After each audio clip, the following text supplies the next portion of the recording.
आज सकाळपासून आहे ना मला व्हिडिओ काढायला टाईमच नाही भेटला, कारण मी ही सगळी भांडी धुईत होते, ते पण आमच्या ह्या पिल्याला घेऊन. रात्री मला ओल्या खोबऱ्याची चटणी करायची होती, मग नारळ फोडाय घातला. तर आमचं पिल्लू म्हणलं मम्मा तू राहू दे मी करतो. मग म्हणलं नको बाळा आता मीच करते, तू मोठा झाल्यावर फोड. घरात आल्यावर चटणी करून घेतली. तेवढ्या शिवचे पप्पा बटाटे घेऊन आले.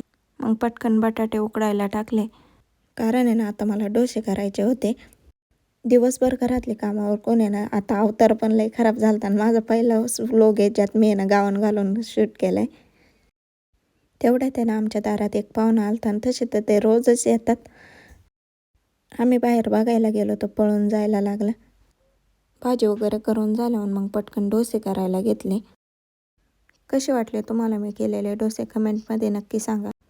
शिवचे पप्पा म्हणले मी एक डोसा करतो आणि डोसा करायची पद्धत बघा.